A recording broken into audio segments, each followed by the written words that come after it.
குமாரன் பரிசுத்த ஆவியானவரின் திருநாமத்திற்கு சதா காலங்களிலும் துதி உண்டாவதாக. ஆமென். ஆண்டவரை நோக்கி ஜெபம் செய்வோம். பிதா, குமாரன், பரிசுத்த ஆவியானவராகிய திரியேக கடவுளே, தேவரீர் எங்கள் மேல் இரக்கம் கொண்டு ஞானஸ்நானத்தின் வழியாக எங்களை உமது திருச்சபையில் சேர்த்து உமது திருவாத்தின் வழியாக உமது நாமத்தை எங்களுக்கு வெளிப்படுத்தின கிருபைக்காக தேவரீருக்கு துதிகளையும் தோத்திரங்களையும் மேலெடுக்கிறோம்.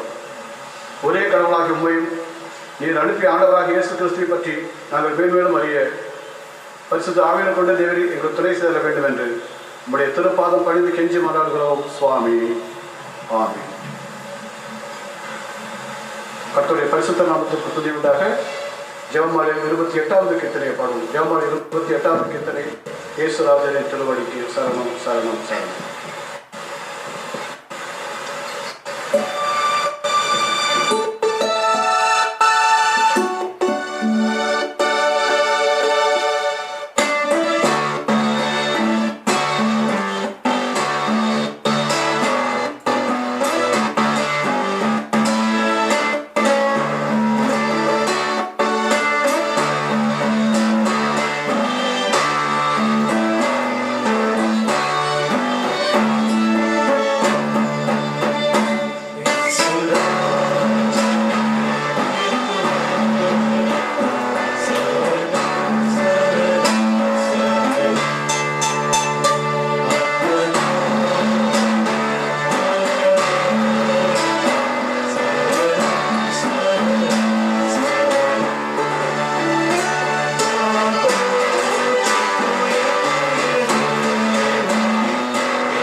திருநாளுக்கு பின்வருகின்ற 12ஆம் ஞாயிறாகிய இன்றைய நாளுக்காக தெரிவு செய்யப்பட்ட திருமறை பகுதிகளை நாம் கவனமாய் வாசிக்க கேட்போமாக.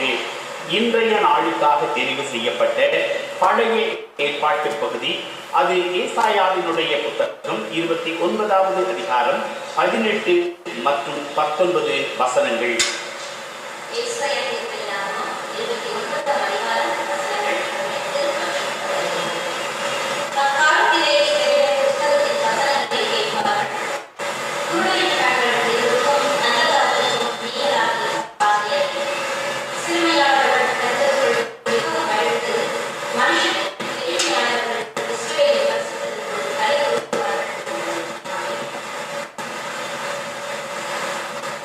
இருந்தவரும் இருக்கிறவரும் வரவிருக்கிறவருமாகிய சர்வ வல்லமையுடைய கடவுள் பரிசுத்த பரிசுத்த பரிசுத்த மகிமையுள்ள கடவுளே தேவரே பரிசுத்த வல்லமையுள்ள கடவுளே தேவரே பரிசுத்த என்றென்றும் உள்ள கடவுளே நீ பரிசுத்த.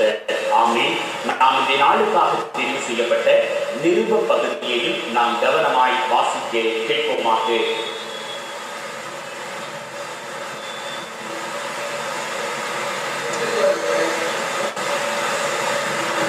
2 கொரிந்தியர் 3ஆம் அதிகாரம் வசனங்கள் 4 முதல் 11 முடிய.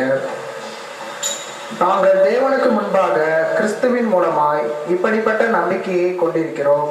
எங்களால் ஏதாகிலும் ஆகும் என்பது போல ஒன்றை யோசிக்கிறதற்கு நாங்கள் எங்களாலே தகுதியானவர்கள் அல்ல. எங்களுடைய தகுதி தேவனால் உண்டாயிருக்கிறது. புது உடன்படிக்கையின் ஊழியக்காரராய் இருக்கும்படி அவரே எங்களை தகுதியுள்ளவராக்கினார். அந்த உடன்படிக்கை எழுத்திற்குரியதாய் இராமல் ஆவிக்குரியதாய் இருக்கிறது. எழுத்து கொல்லுகிறது, ஆவியோ உயிர்ப்பிக்கிறது. எழுத்துக்களினால் எழுதப்பட்டு கற்களில் பதிந்திருந்த மரணத்துக்கு ஏதுவான ஊழியத்தை செய்த மோசையினுடைய முகத்திலே மகிமை பிரகாசம் உண்டானபடியால் இஸ்ரவேல் புத்திரர் அவன் முகத்தை நோக்கி பார்க்க கூடாதிருந்தார்களே.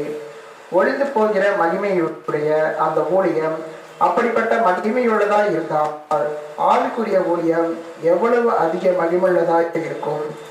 ஆக்கினை தீர்ப்பு கொடுக்கும் ஊழியம் மகிமையுள்ளதாய் இருந்தால் நீதியை கொடுக்கும் ஊழியம் அதிக மகிமையுள்ளதாய் இருக்குமே. இப்படியாக மகிமைப்பட்டிருந்த அந்த ஊழியம் இந்த ஊழியத்திற்கு உண்டாயிருக்கிற சிறந்த மகிமைக்கு முன்பாக மகிமைப்பட்டதல்ல. அன்றியும் ஒழிந்து போவது மகிமையுள்ளதாய் இருந்ததனால் நிலைத்திருப்பது அதிக மகிமையுள்ளதாய் இருக்குமே என்பது. வாசிக்கும்படியாக கொடுக்கப்பட்ட நிருப பகுதி வாசித்தாய்க்கு கர்த்தத்தாமே நாம் நிச்சயமான ஜீவத்திலே நிலை கொண்டு வாழ கிருபையும் அருளும் புரிவாராக. ஆமென்.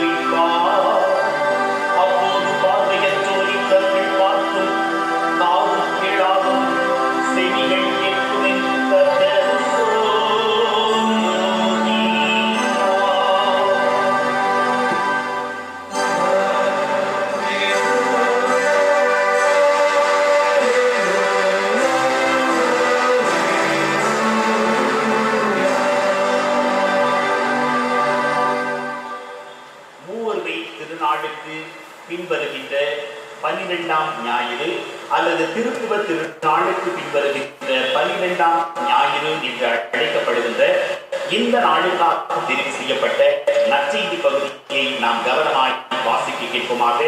அது பரிசுத்த மார்க்குவினுடைய நற்செய்தி நூல் 7வது அதிகாரம் 31வது வசனத்திலிருந்து 37 வசனங்கள் அடங்கிய பகுதி.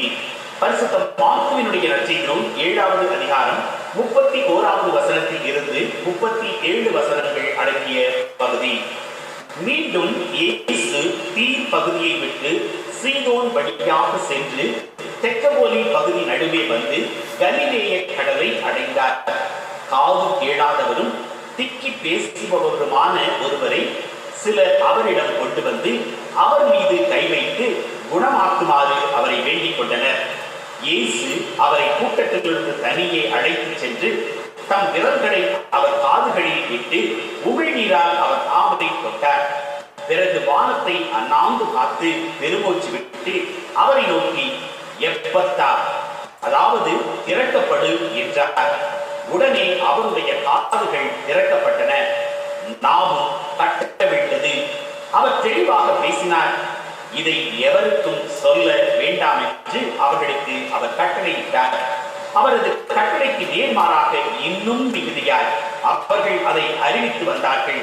அவர்கள் அளவு கடந்த வியப்பில் ஆழ்ந்தவர்களாய், இவர் எத்துணை நன்றாக யாவத்தையும் செய்து வருகிறார், காது கேளாதோர் கேட்கவும் பேச்சற்றோர் பேசவும் செய்கிறாரே என்று பேசிக் கொண்டார்கள் என்றார் என்பது.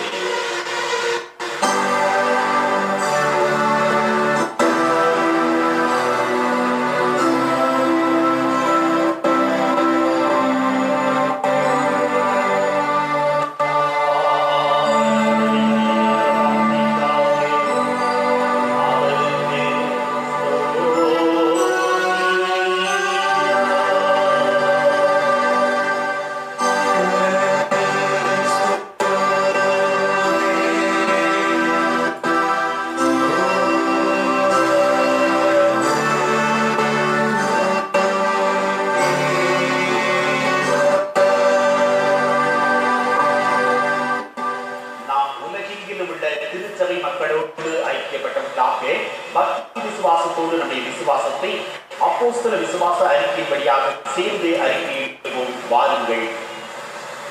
பரலோகத்தையும் பூலோகத்தையும் படைத்த எல்லாம் வல்ல பிதாவாகிய கடவுளை விசுவாசிக்கிறேன். அவருடைய ஒரே குமாரனும் நம்முடைய ஆண்டவருமாகிய இயேசு கிறிஸ்துவை விசுவாசிக்கிறேன். இவர் பரிசுத்த ஆவியினால் கர்ப்பத்தில் உட்பவித்து கன்னி மரியாதையில் பிறந்து பொந்தியும் பிலாத்தினின் கீழ் பாடுபட்டு சிலுவையில் அறையுண்டு மரித்து அடக்கம் செய்யப்பட்டார். பாதாளத்தில் இறங்கி 3ஆம் நாள் மரித்தோரிடத்திலிருந்து உயிர்த்தெழுந்தார். பரத்துக்கேறி எல்லாம் வல்ல பிதாவாகிய கடவுளுடைய வலப்பக்கத்தில் வீற்றிருக்கிறார். அவ்விடத்திலிருந்து உயிருள்ளோருக்கும் மரித்தோருக்கும் நியாய தீர்ப்பளிக்க வருவார். பரிசுத்த ஆவியானவரை விசுவாசிக்கிறேன். பொதுவான பரிசுத்த கிறிஸ்தவ சபையும் பரிசுத்தவான்களுடைய ஐக்கியமும் பாவ மன்னிப்பும் சரீர உயிர்த்தெழுதலும் நித்திய ஜீவனும் உண்டென்று விசுவாசிக்கிறேன். ஆமீன். நாம் அறிக்கையிட்ட இந்த விசுவாச அறிக்கையில நாம் மரண பரியந்தம் நிலைத்திருக்க மூவரு இறைவன் தாமே நமக்கு ஆன்ம பலம் அளிப்பாராக. ஆமீன். நாம் கர்த்தருடைய நாமத்திற்கு புகழ்ச்சி உண்டாக. ஞானல் பாடல் எண் 196. என்னிடத்திலே படிக்க வாருங்கள் என்று எட்டிய ஜீவனாய் இருக்கிற இயேசு சொல்லி போதிவிக்க வந்திருக்கும் போதகர் இரட்சகமானவர் என்ற பாடலின் முதல் 3 கவிகளை நாம் பாடுவோம்.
நம்முடைய பிதாவாகிய கடவுளிடமிருந்தும் நம்முடைய ஆண்டவராகிய இயேசு கிறிஸ்துவிடமிருந்தும் நமக்கு கிருபையும் சமாதானமும் உண்டாவதாக. ஆமீன். கிறிஸ்துவுக்குள் அன்பான அன்பின் திருச்சபையின் மக்களே, உங்கள் யாவரையும் ஆண்டவராகிய இயேசு கிறிஸ்துவின் இனிய நாமத்திலே இந்த அருமையான நாளிலே உங்களை நான் அன்போடு கூட வாழ்த்துவதில் பெருமிதம் கொள்ளுகின்றேன். திருத்துவ திருநாளுக்கு பின்வருகின்ற 12ஆம் ஞாயிற்றுக்கிழமையாகிய இன்றைய நாளிலே உங்கள் மத்தியிலே நான் பகிர்ந்து கொள்ளும்படியாக நாம் ஏற்கனவே நற்செய்தி பகுதியாக வாசிக்க கேட்ட பரிசுத்த மார்க்குவினுடைய நற்செய்தி நூல் 7வது அதிகாரம் 31 - 37 வசனங்களை மையமாக கொண்டு உங்கள் மத்தியிலே கர்த்தருடைய வார்த்தையை நான் பகிர்ந்து கொள்ள ஆசிக்கின்றேன். தலைகளை தாழ்த்தி நாம் ஆண்டவரை நோக்கி மன்றாடுவோமாக. எங்கள் கண்மலையும் எங்கள் மீட்பருமாகிய கர்த்தாவே, என் வாயின் வார்த்தையும் எங்கள் அனைவருடைய இருதயத்தின் தியானங்களும் உம்முடைய சமூகத்திலே என்றும் பிரீதியாய் இருப்பதாக. உம்முடைய வசனமே சத்தியம் சுவாமி. ஆமீன். கிறிஸ்துவுக்குள் அன்பான அன்பின் திருச்சபையின் மக்களே, இந்த நாளிலே நமக்கு கொடுக்கப்பட்டிருக்கிற அருமையான நற்செய்தி பகுதியாகிய மார்க்குவின் நற்செய்தி நூலிலே மிக சிறப்பாக இடம்பெற்ற இந்த பகுதியானது கொன்னை வாயுடைய செவிடன் குணமான அற்புதம் என்று அங்கே திருமறை இங்கே சுட்டிக்காட்டுகிறது.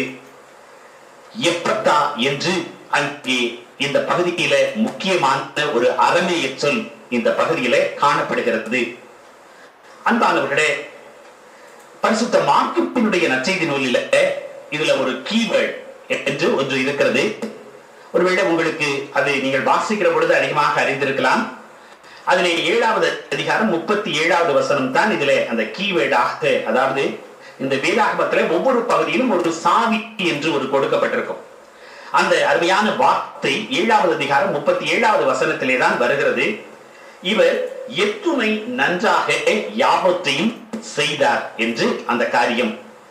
கிறிஸ்துவுக்குள் அன்பானவர்களே, இயேசு கிறிஸ்துவானவர் கிராமங்கள் தோறும் பட்டணங்கள் தோறும் சுற்றி திரிந்து பரலோக ராஜ்யத்தினுடைய சுவிசேஷத்தை அந்நாட்களிலே அவர் பிரசங்கித்து வந்தார் என்று இந்த பகுதியானது ஆரம்பிக்கிறது. இந்த வேதாகம பகுதியை வாசிக்கிற பொழுது ஒரு நீண்ட பிரயாணத்தை ஆண்டவர் தொடங்கி இருக்கிறார். அதாவது தீரிலிருந்து அங்கே கலிலேயா கடலின் பகுதிக்கு செல்ல தொடங்குகிறார். தீரு ஒரு மூலையில் இருக்கிறது. அங்கே கலிலேயா கடலின் பகுதி அது ஒரு ஓரத்தில் இருக்கிறது. அங்கே முதலாவது எதிர் திசையிலே, அதற்கு எதிர் திசையிலே இருக்கிற சீதோன் பகுதிக்கு சென்றார் என்று அங்கே குறிப்பிடப்பட்டிருக்கிறது. இதுல ஏதோ ஒரு ஆச்சரியம் காத்திருக்கிறது என்பதை இந்த பகுதியை வாசிக்கிற பொழுதே நாம் முதலாவது புரிந்து கொள்ளலாம். நீண்ட பயணத்தை மேற்கொள்வது மாத்திரமல்ல, அங்கே சீசர்களோடு அதிக நேரத்தை இந்த பகுதியிலே செலவிடுகிறார். அதாவது சிலுவையில தான் மரிப்பதற்கு அங்கே முன்பதாக தம்முடைய அருமையான சீசர்களை ஆயத்தப்படுத்த அவர்களோடு நேரம் செலவிட வேண்டும் என்று சொல்லி இந்த பகுதியை வாசிக்கிற பொழுது அவர் கலிலேயா கடலுக்கு அருகிலே இருக்கிற தெக்கப்போலி என்ற பகுதிக்கு வருகிறார் என்று இந்த பகுதி நமக்கு தெளிவாக அங்கே சொல்லப்படுகிறது. அதாவது இந்த தெக்கப்போலி என்று சொன்னால் 10 பட்டணங்கள் அடங்கிய ரோமர்கள் நிறைந்த பகுதி என்பதுதான் இதனுடைய அர்த்தமாக இருக்கிறது. இந்த வேதத்தை வாசிக்கிற பொழுது ஒவ்வொரு பகுதிக்கும் ஒரு அர்த்தம் அங்கே கொடுக்கப்பட்டிருக்கிறது. அங்கே இந்த பகுதியில அவர் செல்லுகிற பொழுது கொடுமை வாயுடைய, அதாவது திக்கு வாயனாக இருக்கிற ஒரு மனிதன், அப்பன் செவிடனும் ஊமையுமாக இருக்கிறான். அவனை ஆண்டவரிடத்துல அங்கே கொண்டு வருகிறார்கள். ஆண்டவர் அவரை சுகப்படுத்துகிறார்.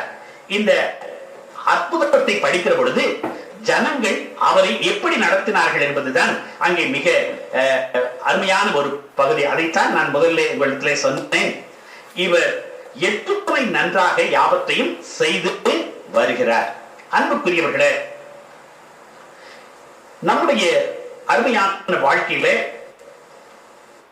நாம் இயேசுவை பார்த்தால் எப்படி நம்முடைய வாழ்க்கையில ஒரு புதிய ஒரு முகமலர்ச்சி தோன்றும்.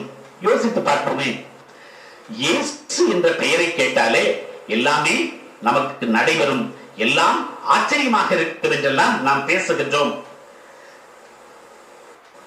ஆனால் ஒரு செவிடனாக, ஒரு ஊமையனாக இருக்கின்ற ஒரு மனிதனுக்கு இந்த ஆச்சரியத்தை வெளிப்படுத்த முடியுமா? இதை ஒரு கேள்வியாக நமக்குள்ளாக எழுப்பி பார்க்கலாம். ஒரு சம்பவத்தோடு உங்கள் மத்தியிலே இந்த செய்தியை நான் பகிர்ந்து கொள்ள ஆசைக்கிறேன். ஹெலன் ஹெல்லர் என்று அழைக்கப்படுகிற ஒரு அருமையான சகோதரியை பற்றிய செய்திகளை நீங்கள் அநேக முறை நீங்கள் வரலாற்றிலே வாசித்திருக்கலாம். இவர் பிறவியிலேயே பார்வையற்றவராக, காது கேளாதவராக, அங்கே பேச இயலாதவராக இருந்தார் என்று இந்த ஹெல்லரை பற்றி நாம் அடிக்கடி வாசிக்கின்றோம். இவ்வளவு குறைபாடுகள் இந்த அருமையான சகோதரிக்கு இருந்த பொழுதிலும் அவர் அதனை நினைத்து அதிகமாக அங்கே மனவேதனை அனுபவித்த நேரங்கள் உண்டு என்று சொல்லப்படுகிறது.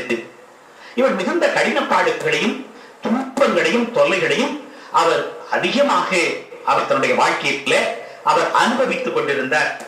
அப்படிப்பட்ட இந்த சகோதரியுடைய வாழ்க்கையில ஒரு சம்பவம் நடைபெற்றது.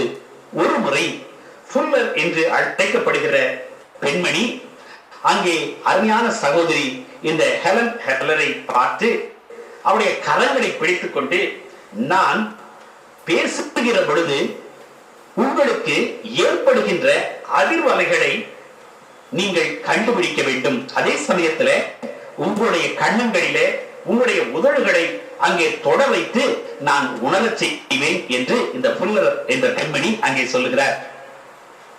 இந்த ஹெலன் ஹெல்லர் அவர்கள் ஏற்றுக்கொண்டு இந்த முறையை பின்பற்றி தன்னுடைய வாழ்க்கையில அங்கே வெற்றி காண வேண்டும் என்று முயற்சிக்கிறார். அந்த முயற்சி பலிதமாகிறது.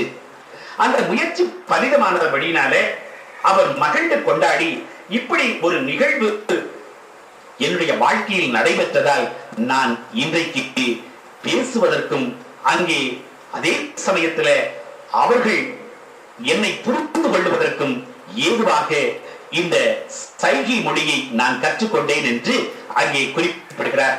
அன்புக்குரியவர்களே, இங்கே தான் மகிழ்ந்து கொண்டாடிய ஒரு நிகழ்வு இன்னொரு சகோதரியின் மூலமாக இந்த ஹெலன் ஹெல்லருக்கு கிடைத்தது என்பது மிகுந்த ஆச்சரியமாக இருந்தாலும், இந்த ஃபுல்லர் என்ற அந்த அருமையான பெண்மணி ஒரு உந்து சக்தியாக இந்த சகோதரிக்கு இருந்தார். அது மாத்திரமல்ல, அதாவது இந்த பகுதியை வாசிக்கிற பொழுது காது கேளாதவரும் சரியாக பேச முடியாதவருமாக இருக்கிற ஒரு சகோதரனை இயேசு கிறிஸ்துவினிடத்திலே அங்கே கொண்டு வருகிறார்கள்.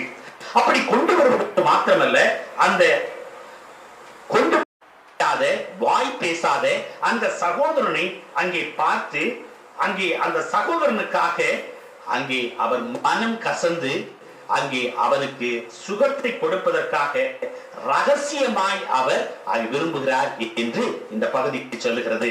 அன்புக்குரியவர்களே, இன்றைக்கு அவனுடைய குறைகளை நீக்குவதற்காக அவர் விளம்பரம் செய்யவில்லை. இதுதான் இதிலே மிக முக்கியமான ஒரு காரியம்.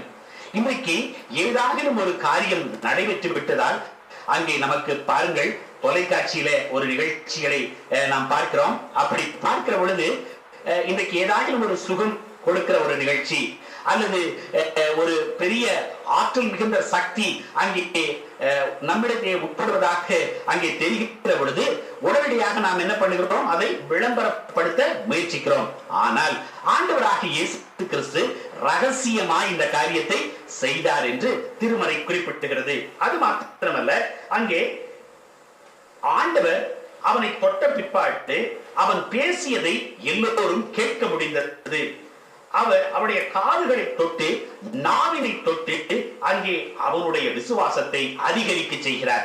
அன்புக்குரியவர்களே, இந்த பகுதியை வாசிக்கிற பொழுது உண்மையாகவே பாவமானது இந்த உலகத்துல உட்புகுந்த பொழுது அங்கே பாடுகளையும் வேதனைகளையும் அது தரிப்பதாக அது அமைந்த பொழுது இயேசு கிறிஸ்துவானவர் எல்லோருக்காக பெருமூச்சு விட்டு அங்கே அழுகின்றவராக, எல்லோருக்காக மனம் தவிக்கிறவராக, குறைவுள்ள மனிதர்களுக்காக இறைவனிடத்திலே தன்னுடைய விண்ணப்பத்தை ஏறெடுக்கிறவராக அவர் மாறினார். அன்புக்குரியவர்களே, சிலுவையிலே ஒப்புக் கொடுக்கப்பட்ட நம்முடைய ஆண்டவராகிய இயேசு கிறிஸ்து நம்மை பாவத்திலிருந்து மீட்பதற்காக தன்னை பரோபகாரியாக சிலுவையில ஒப்புக் கொடுத்தது மாத்திரமல்ல, நம்முடைய பாவங்களை சுமந்து தீர்த்தார் என்பதை வேதம் தெளிவாக சொல்லுகிறது. அன்புக்குரியவர்களே, இந்த பகுதியில எப்பத்தா என்று ஒரு வார்த்தை வருகிறது. இந்த எப்பத்தா என்ற வார்த்தை ஒரு அரமேய வார்த்தையாகும். இந்த அரமேய சொல் ஆண்டவராகிய இயேசு கிறிஸ்து அந்த காலத்துல அந்த வழக்கிலே பேசிய மொழியாக அந்த சொல் சொல்லப்படுகிறது. இந்த எப்பத்தா என்ற சொல்லுக்கு தமிழிலே அர்த்தம் சொல்லப்படுகிறது திறக்கப்படுவாயாக அல்லது விடுதலை அடைவாயாக. இன்றைக்கு ஆண்டவராகிய இயேசு கிறிஸ்து பேசின வார்த்தையை ஒருவேளை இந்த மனிதன் கேட்டிருக்க முடியாது, அல்லது அவர் என்ன சொல்லுகிறார் என்பதை பதிலும் அவன் சொல்லி இருக்க முடியாது. ஆனால் அவருடைய படைப்பாகிய அந்த அருமையான மனிதன் அங்கே கிறிஸ்துவனுடைய கட்டளையை கேட்டபடியினாலே அற்புத சுகத்தை அவன் பெற்றுக் கொண்டான் என்பதை மிக தெளிவாக இந்த பகுதியை வாசிக்கிற பொழுது அறிந்து கொள்கின்றோம். அன்புக்குரியவர்களே, மனிதனுடைய அந்த அருமையான உடல் சுகமும் ஆத்துமாவுக்கு மீட்பையும் கொண்டு வருகிறவர் நம்முடைய ஆண்டவராகிய இயேசு கிறிஸ்துவே என்பதை, அவர் சகல சிருஷ்டிக்கும் எஜமானனாக இருக்கிறார் என்பதையும் புரிந்து கொள்ளத்தக்கதாக இந்த பகுதி இன்றைக்கு நமக்கு கொடுக்கப்பட்டிருக்கிறது. அது மாத்திரமல்ல, அந்த குறைவுள்ள மனிதனாக இருந்த வியாதி அல்லது அவனுடைய வாழ்க்கையில ஒரு சரீர பலவீனம் இருந்த அந்த சூழ்நிலையில அங்கே ஒரு கண்ணியமான ஒரு தனி மனிதனை அவர் நடத்துகின்ற அந்த பாங்கும், அதே சமயத்துல அவருடைய வாழ்க்கையை மேன்மைப்படுத்துகின்ற அந்த உறப்பும் இன்றைக்கு நம்மால் ஒருவேளை யோசித்து கூட பார்க்க முடியாத அளவிற்கு அது மிகவும் உன்னதமான ஒரு நிலை என்பதை நாம் புரிந்து கொள்ள முடியும். கிறிஸ்துவுக்குள் அன்பானவர்களே, இந்த அற்புதத்தினுடைய படிநிலைகள் என்ன என்று ஒருவேளை நம்மிடத்துல யாராகிலும் ஒரு கேள்வியை எழுப்பினால், இதுல என்ன நீங்க கத்துக்கிட்டீங்க அப்படின்னு இன்னைக்கு யாராச்சும் ஒருத்தர் நம்மளை பார்த்து கேட்டா நம்ம உடனே என்ன பதில சொல்லுவோம்? ஏசாமி சுகம் கொடுத்தாரு, அவ்வளவுதான் நம்மளால சொல்ல முடியும். ஆனால் இங்கே திருமறை சொல்லுகிற இந்த பகுதி மிக சுருக்கமாக இருந்தாலும் இதில் சொல்லப்படுகிற மார்க்குவுக்கே உரிய ஒரு தனித்தன்மை அவரை கண்ணியமாக நடத்தியது, அவரை ஆச்சரியப்பட வைத்தது, அவருடைய வாழ்க்கையில சந்தோஷத்தை கொண்டு வந்தது. இந்த பொன்னை வாயுடைய அவருடைய மனிதன் அவரிடத்திலே கொண்டு வரப்பட்டதற்கு காரணம் அவருடைய நண்பர்களும் அவருடைய விசுவாசமும் அவருடைய ஆண்டவரிடத்திலே கிரியை செய்கிற அந்த வல்லமையும். இன்றைக்கு யோசித்து பாருங்கள், இன்றைக்கு நமக்கு ஏதாகிலும் ஒரு நல்ல செய்தி நாம் நம்முடைய வாழ்க்கையிலே கிடைத்து விட்டால் அதை மற்றவர்களுக்கு நம்மால் பகிர்வதற்கு நாம் விருப்பம் தெரிவிக்கிறோமா? யோசித்து பார்ப்போம். இன்னைக்கு நமக்கு ஒரு நல்ல செய்தி ஏதாகிலும் ஒன்று, ஒரு வேலைவாய்ப்பு ஸ்தலம் அல்லது நமக்கு ஒரு அருமையான வாழ்க்கையில ஒரு நல்ல சுகம், ஒரு மருத்துவரை பார்த்து விட்டால் எனக்கு இங்கே போனால் சுகம் கிடைத்தது, இப்படி எல்லாம் எனக்கு ஏதாகிலும் கிடைக்கிற பொழுது நான் அதை மற்றவரோடு பகிர்ந்து கொள்கிறேன். நான் இன்றைக்கு யோசித்து பார்ப்போம், எனக்கு அதாவது யாம் பெற்ற இந்த இன்பம் இந்த வையகம் எங்கும் அங்கே செல்ல வேண்டும். இதைத்தான் ஆண்டவர் விரும்புகின்றவராக இருக்கிறார். இன்றைக்கு அநேகருடைய வாழ்க்கையில இது நடைபெறுவதில்லை. பலர் என்ன செய்யறாங்க? எனக்கு மட்டுமே எல்லாம் சொந்தம் என்று இந்த உலகத்திலே நினைத்துக் கொண்டு மற்ற காரியங்களை குறித்து அவர்கள் யோசிப்பதே கிடையாது, மற்ற காரியங்களை குறித்து அவர்கள் நினைப்பதே கிடையாது. ஆகவேதான் இன்றைக்கு உலகம் இன்றைக்கு ஒரு பல்பொருள் அங்காடியாக உலகத்திலே அனைத்தும் கிடைக்க பெற்றாலும் கூட இன்றைக்கு உலகத்திலே வாழ்கின்ற மக்கள் பகிர்ந்து தன்னுடைய காரியத்தை அங்கே செய்யாதபடியினாலே இன்றைக்கு உலகம் இன்றைக்கு ஒரு சிறிய ஒரு குட்டைக்குள்ளாக எப்படி இன்றைக்கு தவளையோ அல்லது அந்த இதுல மீன்களோ வாழ்ந்து கொண்டு இதுதான் உலகம் என்று அதை நினைத்துக் கொண்டு அது உழந்து சென்று கொண்டிருக்கிறதை போல இன்றைக்கு மனித வாழ்க்கையிலே நாமும் கூட சென்று கொண்டிருக்கிறோம் என்று சொன்னால் அது மிகையாகாது. அன்புக்குரியவர்களே, இன்றைக்கு இவருடைய வாழ்க்கையில 3 காரியம் நடைபெற்றது. ஒன்று விசுவாசம், இரண்டாவது அங்கே கிரியை, மூன்றாவது ஜெபம். இவர்கள் இணைந்தபடியினாலேதான் அவருடைய வாழ்க்கையில ஒரு வெற்றி கிடைத்தது. இன்றைக்கு நம்முடைய வாழ்க்கையில இப்படிப்பட்ட ஒரு சூழ்நிலையில இந்த அருமையான நாட்களில நாம் உண்மையாகவே நம்முடைய விசுவாசத்தை காத்துக் கொள்கிறோமா? இன்றைக்கு யோசித்து பார்க்க வேண்டும். என்னுடைய ஆண்டவர் என்னோடு கூட இருக்கிறார், என்னை வழிநடத்துவார் என்று சொல்லி என்னுடைய விசுவாசத்தை நான் காத்துக் கொள்கிறவனாக இருக்கிறேனா?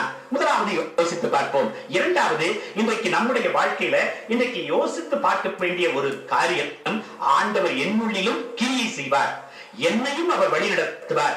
இன்றைக்கு நம்முடைய வாழ்க்கையில ஒரு நீண்ட பயணமாக ஆண்டவர் நம்மோடு கூட கடந்து வந்து என்னையும் அவர் வழிநடத்துவார் என்ற அந்த கிரியைக்குள்ளாக நான் கடந்து செல்ல வேண்டும். மூன்றாவதாக, நான் ஜெபத்திலே தரித்திருக்க வேண்டும். இவைகளெல்லாம் நான் பெற்றுக்கொள்ள வேண்டும் என்று சொன்னால் ஜெபத்திலே நான் தரித்திருக்க வேண்டும். இன்றைக்கு ஜெபம் இல்லாத வீடு கூரை இல்லாத அந்த வீட்டிற்கு சமம் என்று அநேக முறை நாம் கேட்டிருக்கிறோம். இன்றைக்கு என்னுடைய இல்லத்தில அல்லது என்னுடைய வீட்டுக்குள்ள அல்லது என்னுடைய குடும்பத்தில என்னுடைய திருச்சபையில ஜெபம் இல்லை என்று சொன்னால் நான் கூடாரம் இல்லாத ஒரு வீட்டை போல ஆவேன் என்பதை நான் உணர்ந்து கொண்டேன் என்று சொன்னால் நான் ஜெபத்திலே நிலைத்திருக்க முடியும். அன்புக்குரியவிட இயேசு கிறிஸ்து நம்மீது மனதுருக்கம் கொள்ளுகிறவர் தான். அது மாத்திரமல்ல, நம்மீது அன்பை செலுத்துகிறவர் தான். தனி மனித வாழ்க்கையில அவர் உடன் வருபவர் தான்.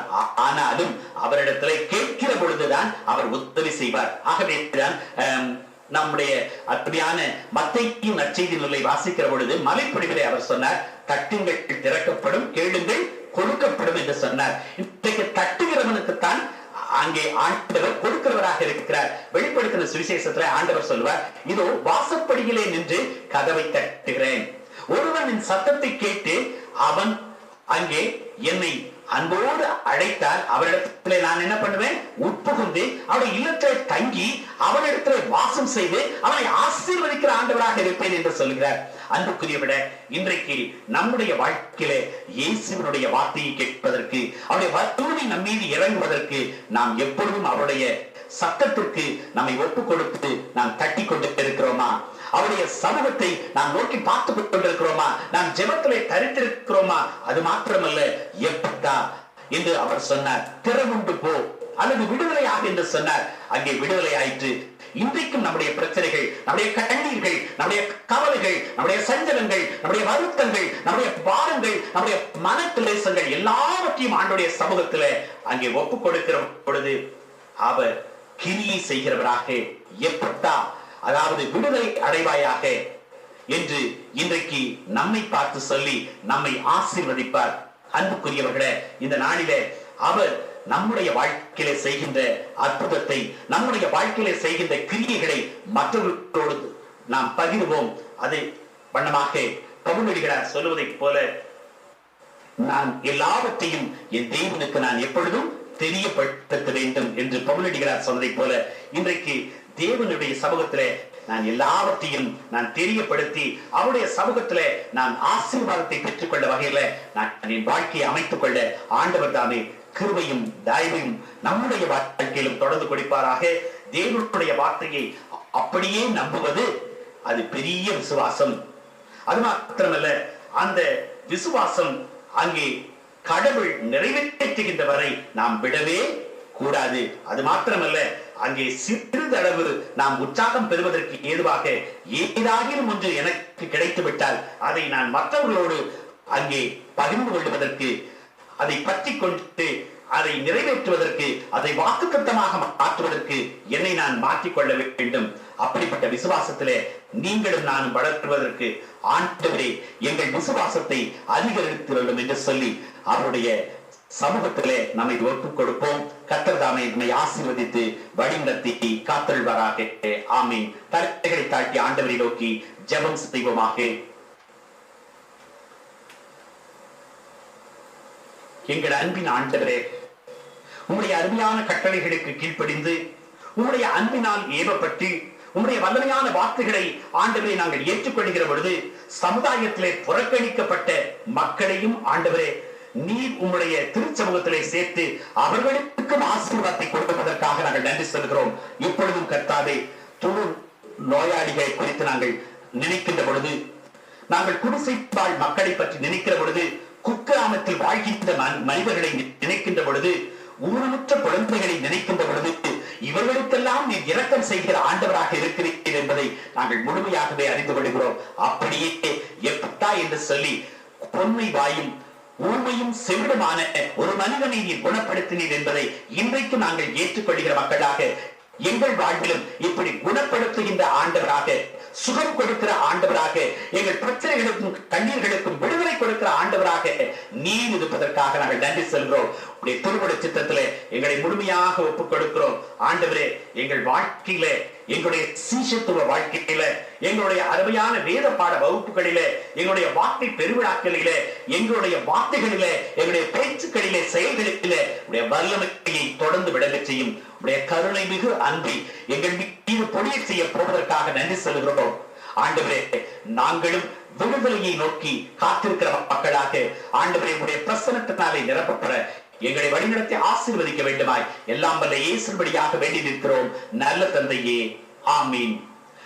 நம்முடைய ஆண்டவராகிய இயேசு கிறிஸ்துவின் கிருபையும் பிதாவாகிய கடவுளுடைய அன்பும் பரிசுத்த ஆவியின் ஐக்கியமும் சமாதானமும் வெளியிடத்திலும் நித்திய கிருபை மாறாத தெய்வீக பிரசரம் நம் அனைவரோடும் என்றும் என்றும் சதாகாலமும் நீடித்து நிலைத்திருப்பதாக, ஆமீன்.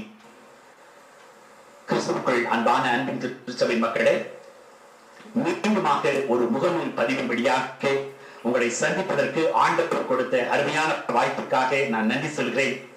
இந்த முகநூல் பதிவில ஒத்துழைத்துக் கொண்டிருக்கிற அருமையான சுப்பிரமணியபுரம் குருசேகரத்தினுடைய அருமையான சகோதர சகோதரிகள், குறிப்பாக இளைஞர் இயக்கத்தையும் அருமையான நம்முடைய பாடல்களை இசைக்கின்ற அருமையான ஆர்கனைஸ்ட் ஐயா மற்றும் உபதேசியார் மற்றும் இதை வழிநடத்துகிற அருமையான செயலர், இந்த அருமையான காரியங்களிலே பங்கு கொண்டிருக்கிற பெண்களுக்கு சங்கத்தினர் எல்லோரும் கூட நான் அன்போடு கூட வாழ்த்துகிறேன். குறிப்பாக நம்முடைய திருச்சபையில நாம் வழிபாடுகளிலே கலந்து கொள்வதற்கு இயலாத ஒரு சூழ்நிலை ஏற்பட்ட பொழுது, ஒருவேளை கர்த்தருடைய பெரிதான கிருபையினால இந்த முகநூல் பதிவின் வழியாகவும் ஆண்டவருடைய வார்த்தை கேட்பதற்கு ஆண்டவர் நமக்கு தொடர்ந்து கிருபை செய்து வந்திருக்கிறார். அதற்காக நாம் ஆண்டவருக்கு தொடர்ந்து நன்றி திருப்பலிகளை ஏறெடுக்கும்படி அன்போடு நான் கேட்டுக்கொள்கிறேன். அது மாத்திரமல்லாமல் நம்முடைய திருச்சபையில அநேக முகநூல் பதிவுகள் வெளிவந்தாலும் நம்முடைய திருச்சபையில வெளியிடப்படுகிற இந்த முகநூல் பதிவை அநேக நம்முடைய திருச்சபைக்கு வெளியேயும் கண்டு அவர்கள் மகிழ்ச்சியோடு கூட பல வாழ்த்துவலி செய்திகளை நமக்கு அனுப்பியிருக்கிறார்கள். அவர்கள் யாவருக்கும் நம்முடைய திருச்சபையின் சார்பாக மனமார்ந்த நன்றிகளை இந்த நாளிலே நான் தெரிவித்துக் கொள்கிறேன். அது மாத்திரமல்லாமல் நம்முடைய திருச்சபையில நம்முடைய பேராயர் ஐயா அவர்களும் நம்முடைய திருச்சபையை சார்ந்த அநேக குருமார்கள் இன்றைக்கு இந்த காரியங்களை செய்து கொண்டிருக்கிறார்கள். அவருடைய அனைத்து விதமான காரியங்களிலும் நம்முடைய சபையில ஈட்டப்படுகிற அந்த சபை சந்தா, ஏலப்பாக்கிகள் மற்றும் திருச்சபை வளர்ச்சிக்கான காணிக்கைகள், திருச்சபைக்கான உந்து சக்தியாக உதவுகின்ற எல்லா காரியங்களையும் குறித்து அவர்கள் அனைவரும் பேசி வருகிறார்கள். இதை நான் கூட பல நேரங்களிலே பேசலாமா வேண்டாமா என்று சொல்லி பல நாட்கள் நான் இதை பேசவில்லை. ஆனாலும் கடந்த வாரத்திலிருந்து இதை அறிவிப்பாக வெளியிட்டிருந்தேன்.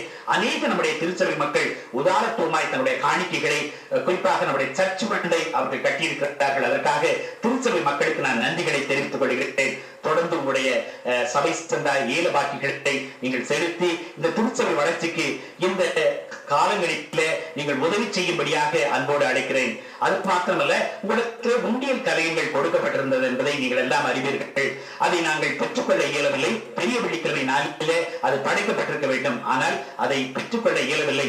ஆனாலும் நீங்கள் ஞாயிறு தோறும் நீங்கள் ஆலய ஆராதனைக்கு செல்ல முடியாத சூழ்நிலையிலே இருக்கிறவர்கள் இன்றைக்கு நாங்கள் காணிக்கை செலுத்த வேண்டும் என்று சொன்னால் அந்த உண்டியல் கலையத்திலேயே உங்கள் காணிக்கைகளை எல்லாம் செலுத்தி ஏற்ற காலத்திலே இந்த திருச்சபைக்கு நீங்கள் மீண்டும் வருகிற பொழுது உங்களுடைய உண்டியல்கள் மற்றும் உங்களுடைய உதாரணமான காணிக்கைகளினாலே இந்த திருச்சபைக்கு நீங்கள் உதவி செய்யும்படியாக, இந்த திருச்சபை வளர்ச்சிக்கு நீங்கள் எல்லாவற்றிலும் மனம் வந்து உங்களுடைய உதாரணமான காணிக்கைகளினாலே தாங்கும்படியாக நீங்கள் ஒரு உற்சாகம் மிகுந்த தாங்குனர்களாக நீங்கள் விளங்க உங்களுடைய அன்போடு அழைக்கிறேன். கர்த்தர் தாமே இந்த வார்த்தைகளை அவர் தொடர்ந்து ஆசீர்வதிப்பதோடு நாமும் ஆண்டவருடைய சமூகத்திலே சேவை மனப்பான்போடு எல்லா காரியங்களிலும் ஈடுபட வேண்டும் என்று அன்போடு கேட்டுக் கொள்ளப்படுவீர்கள்.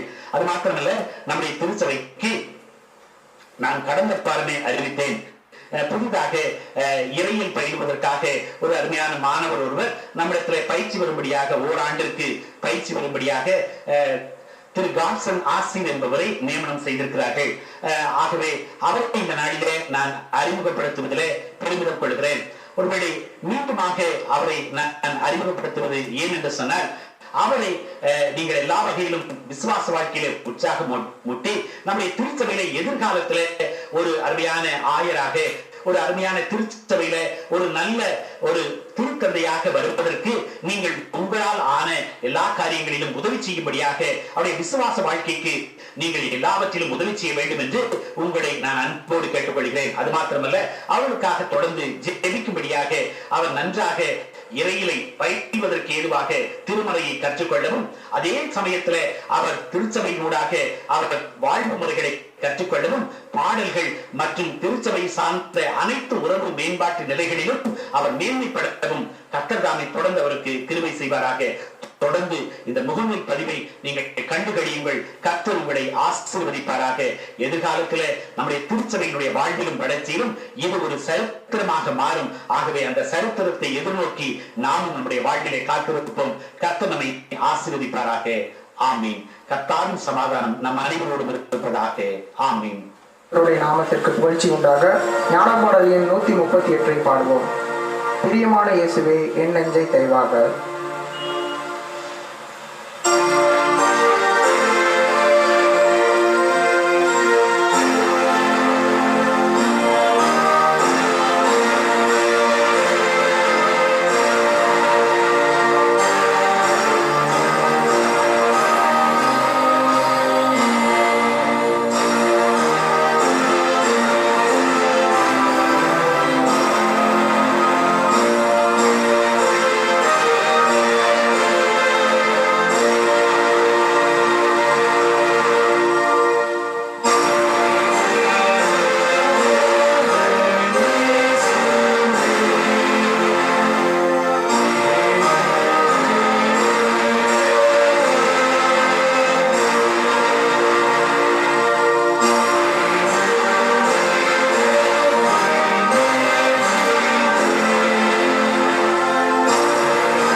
மகா பரிசுத்தமும் இரக்கமும் நிறைந்த பரம தந்தையாகிய கடவுளே, உம்முடைய பிள்ளைகளாகிய நாங்கள் உம்முடைய முன்னிலையிலே விண்ணப்பம் செய்ய வருகிறோம். எல்லோரையும் மீட்கப்பட்ட உடைய பரிசுத்த வார்த்தையை உம்முடைய ஊழியர் வழியாக இந்த நாளிலே நாங்கள் கேட்கவும், உம்முடைய வார்த்தையின் வழியாக நாங்கள் உருப்பெற்றெழுந்து உம் வாக்கால் நாங்கள் நிறைவு பெற்றவர்களாக கடந்து செல்ல நீர் அளிக்கின்ற மனோபலத்திற்காக நன்றி சொல்கிறோம். தகப்பனே, தமிழ் சுவிசேஷ லுத்தரன் திருச்சபையில் சுப்பிரமணியபுரம் குருசேகரத்தின் மக்களாகிய நாங்கள் எங்கள் வாழ்க்கையிலே தகப்பனை நீர் கொடுக்கிற ஆசீர்வாதங்களுக்காக நாங்கள் நன்றி சொல்லி சுத்த போதனையிலே நாங்கள் திளைத்திருக்க எங்களுக்கு கொடுத்து வருகிற கிருபைக்காக நாங்கள் நன்றி செலுகிறோம். எங்கள் பேராயர் குருமார் ஆலோசனை சங்கத்தார் ஆகிய அனைவருக்கும், குறிப்பாக எங்கள் திருச்சபையில நிறுவனங்களில ஊதியம் பெற்றும் ஊதியம் பெறாமலும் பணிபுரிகிற எல்லோரையும் தங்கள் அழைப்பை உடைந்து உங்களுக்கு மகிழ்ச்சியாக பணியாற்ற நீர் உதவி செய்து வருவதற்காக நன்றி செலுத்துகின்றோம்.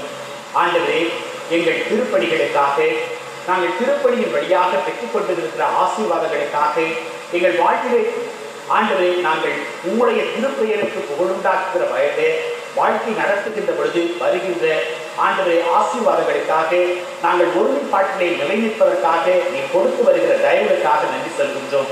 அன்பின் தந்தையே, உங்களுடைய நற்செய்தி பரவுவதற்காக நாங்கள் உழைக்கவும் பிழைக்கவும் வாழவும் ஆண்டவரை மனமாற்றம் அடைந்து திருமுடிப்பின் வழியாக திருச்சபையிலே வருகின்ற மக்களை நாங்கள் ஏற்றுக்கொண்டு உங்களுடைய திருச்சபையிலே அவர்களை சேர்க்கவும் அவர்களின் வழியாக ஆண்டவரே இன்னும் ஆத்ம ஆதாயங்களாக நாங்கள் மாறவும் தேவரீர் எங்களுக்கு கிருபை பாராட்ட வேண்டுமாய் இந்த கரத்திலே படித்து மன்றாடுகின்றோம். இதற்காக ஆண்டவரே உங்களுடைய திருச்சபையிலே பணியாற்றுகின்ற உங்களுடைய விசுவாச ஊழியர்களை நீ தொடர்ந்து ஆசீர்வதியும் வழிநடத்தும். ஆண்டவரே, நாங்கள் சுத்த போதனையிலே எப்பொழுதும் உறுதியாய் நின்று உங்களுடைய பரிசுத்த வார்த்தையை நன்றாய் கற்றறிந்து கிறிஸ்தவ விசுவாசத்திலே நாங்கள் உறுதி மட்டும் ஆண்டவரே உறுதியாக முடிவு மட்டும் நிலை பெற்று சத்தியத்திலே நிலைநிற்கவும் வெற்றிகரமான வாழ்வை நடத்தவும் எங்களுக்கு உடைய பரிசுத்த ஆவியானவரை கொண்டு எங்களுக்கு துணை எடுத்துக்கொள்ள வேண்டும் என்று உண்மை வேண்டிக் கொள்கின்றோம்.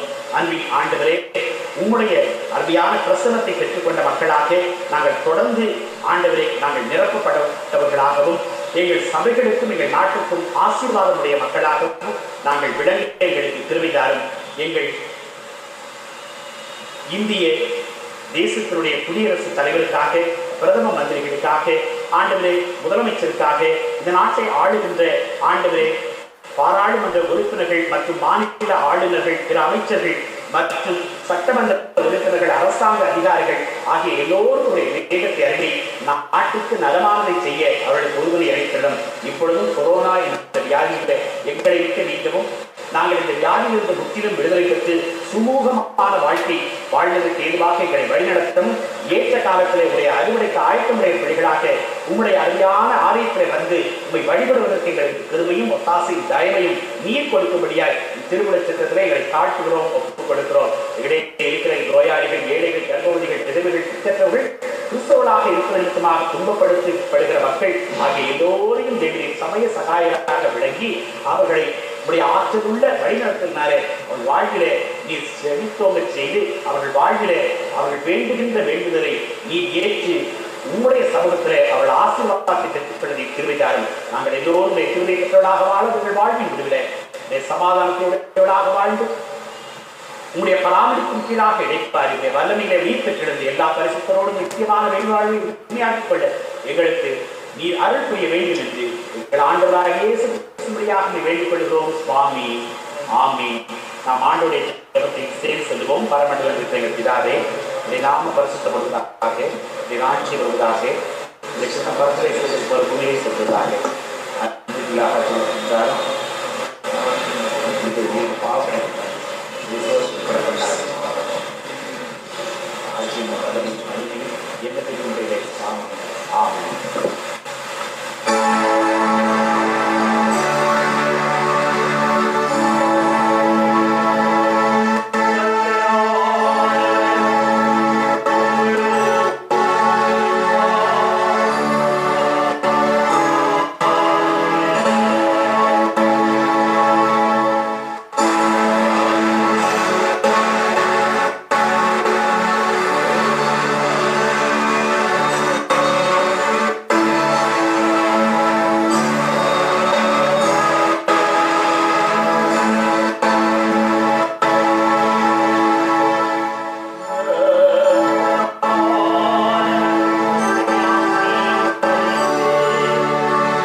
நிறைவு பாடலாக ஞான பாடல் எண் 147 7வது கவி மற்றும் 8வது கவியை பாடுவோம்.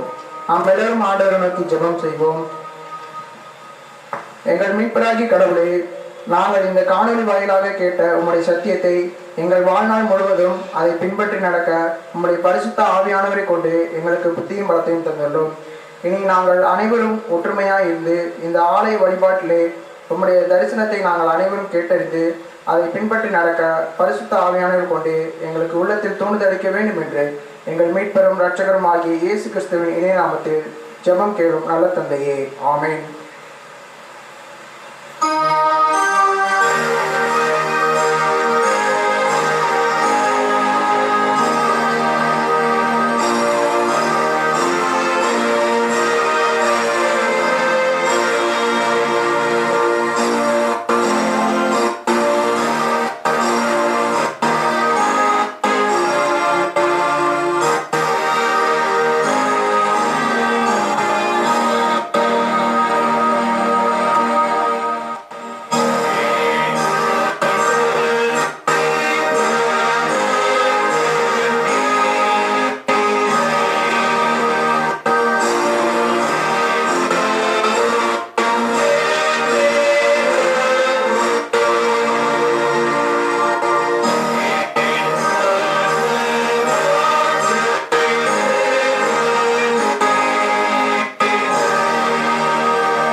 அவர் செய்த சகல உபகாரங்களை என்றென்றும் மறவாதே.